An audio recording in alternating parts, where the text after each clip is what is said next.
There you have it. The international break is finally over. Newcastle United return this Saturday. Having said that, off the back of our last few games, I think we did all right in the international break. Nick Voltemada scoring goals for fun. Dan Burn had himself a good game as well. And Eddie Howe, despite what has been a tough start of the season, really, was celebrating last night as he was inducted into the Newcastle United Hall of Fame. So we'll talk a little bit about that in this video, as well as what Eddie Howe had to say as he gave a few very promising injury updates and a few articles coming out off the back of the tough start to season to say that the PIF, the owners, are backing Eddie Howe, but that change is coming. So we'll talk about all of that in this video.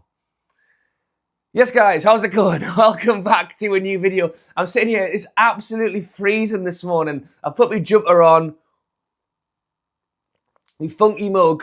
It was snowing when I woke up. So I don't want to say, Christmas just yet, but my God, the weather is changing. But as I say, very excited to see Newcastle back this Saturday at St James's Park, 5:30 kickoff against Manchester. A late kickoff. You can't beat it. It's my mate's birthday on Saturday as well, so I think it will be a fun one. So if you're not subscribed and you want to see Rob have a few beers and watch the football, then do so. Subscribe, drop a like.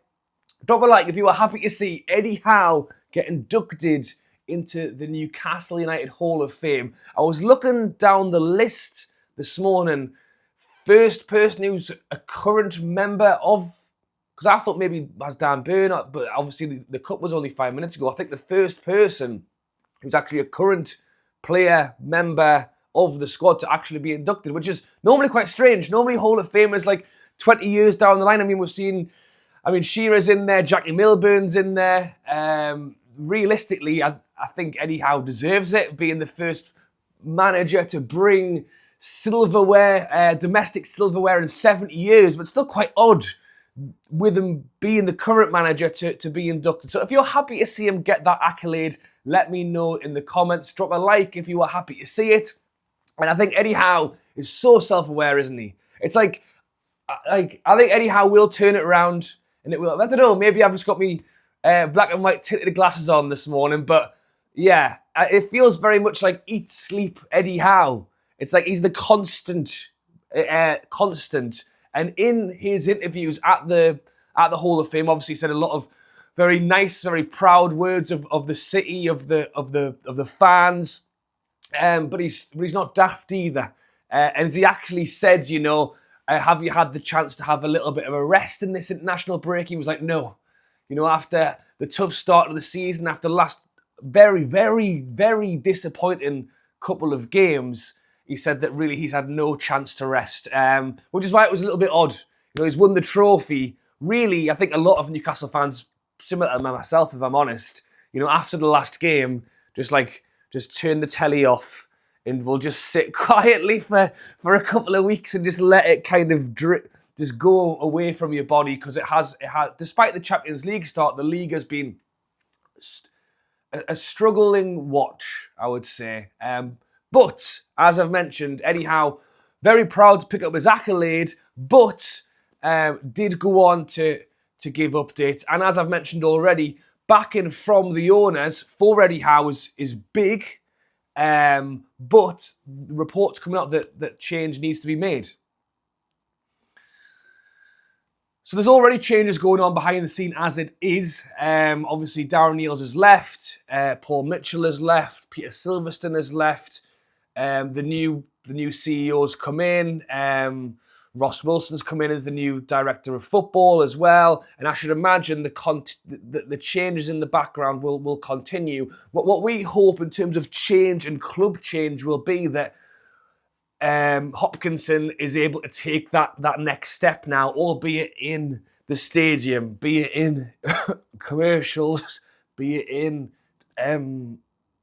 transfers as well. I think Eddie Howe's obviously been back this summer, but at the same time, with the sale of Isak, all of a sudden, the scale of spend was down. Yet we've spent, and then all of a sudden we sell Isak, and it's gone the other way as well. So the hope is there will be money to spend this January. So was the Athletic who wrote this article in terms of change. But I think what also needs to change is on the pitch as well, and how we are doing things. And I think Eddie Howe's clever enough and has spoken enough times to say, and honest enough to say, that what we are doing is not working. And that's where we need to see changes through how we're playing our football, with big evidence of Nick Voltemada in the last 2 weeks. The criticism of Nick Voltemada, and I have seen this flying around on social media, you know, Alexander Isak voted as worst transfer of the summer window and Johan Wissa in second. I mean, you know, at least Alexander Isak has kicked the football so far, but we'll come on to Wissa in a second because there is good news on him. Sorry, I'm trying not to choke here while I'm doing the video. Nick Voltemada, extremely, it's fluff. It's social media nonsense. It's Nick Voltemada being the third worst signing, despite scoring goals for Newcastle so far this summer, this season. However, it is fair to say that having seen what he did for Germany in the last few games, that Newcastle and Nick himself can be doing more for us. I think it's very easy to point fingers at him because he doesn't necessarily fit the way we played previously with Alexander Isak. I think he can though. I mean, look at what England are doing. Look at what England do. Harry Kane drops deep. What happens? Morgan Rogers runs straight through it in the middle and occupies that centre space. Saka runs right and pulls the ball in to cross it, and then Harry Kane comes in late.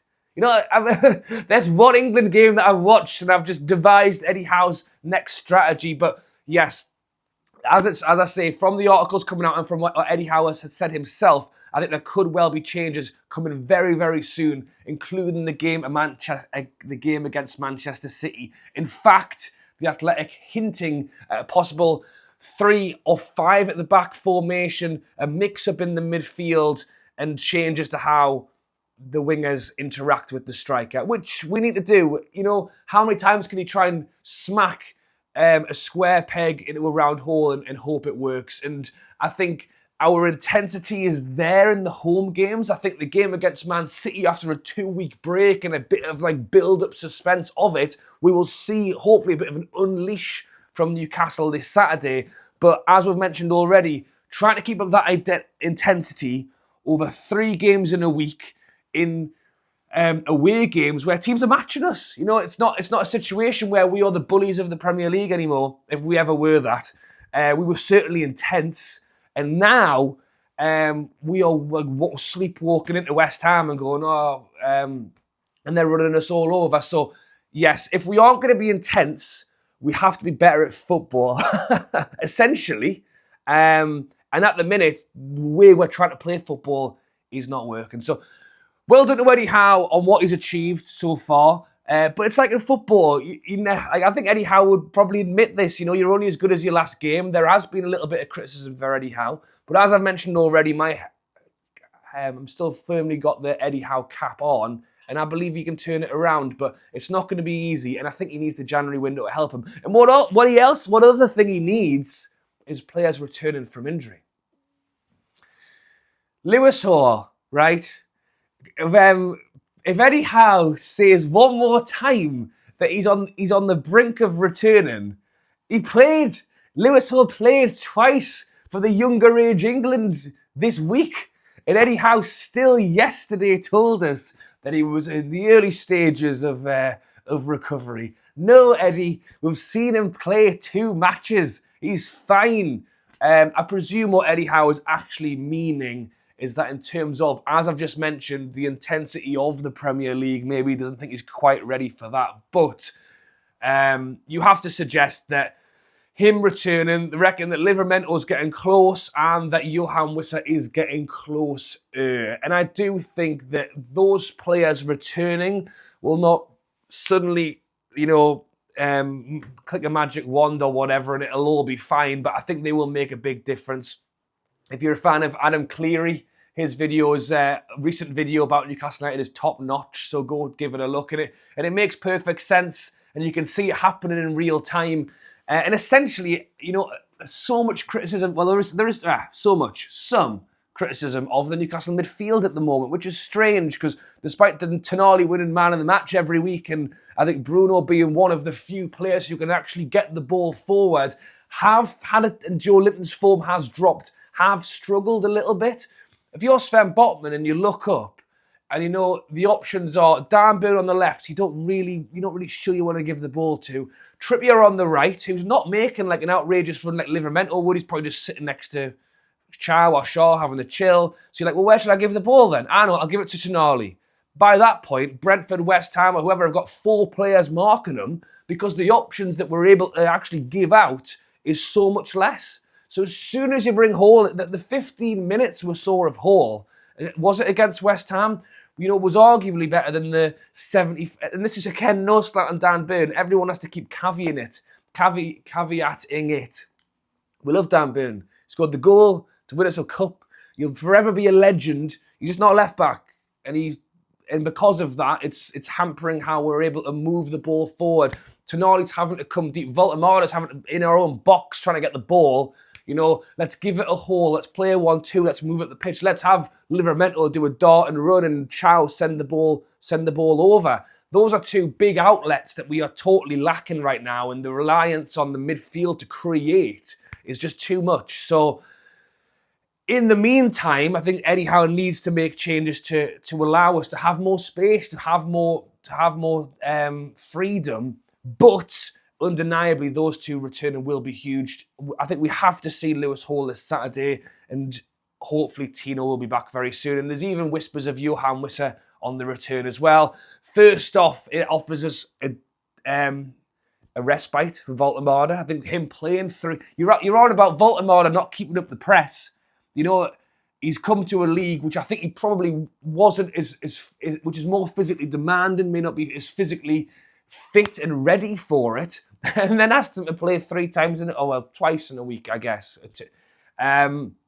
Obviously, the man is not the quickest either, so it's just how we play football. Having Johan Wissa come in and having him able, maybe even playing, was talking about changes. Can we have him as a 10 and start allowing, if he does drop, there is someone behind, as I mentioned with the England thing earlier, so that number 10 or one of the midfielders needs to be in the box. You know, Jacob Murphy's slashing it across the box, and Voltemada's 3 miles 30 yards behind.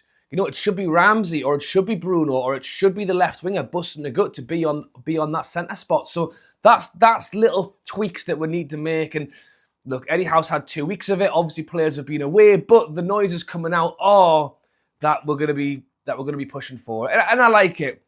I like the noise coming out in the last few days because it has felt fairly doom and, you know, despite having a great run in the Champions League, it's felt a little bit doom and gloom after the last few Premier League performances. Obviously, if we go and have a tough game against Man City, maybe, you know, it'll start to creep in again. But I'm feeling the buzz, I'm feeling the energy on this very cold Wednesday morning. Drop a like if you're happy to see Eddie Howe be inducted into the Hall of Fame. Thoughts and comments on changes to Newcastle to hopefully get a bit of a resurgence. We talked about, you know, 2 years ago, I can't even remember who it was against now, where we got smashed and we had to fight back. Last year it was the Brentford game, which totally turned our season round, went and won 9 in a row. You know, let's hope the Brentford game can be that game for us this season as well. Thanks for watching, guys. Enjoy your day, and I'll catch you later.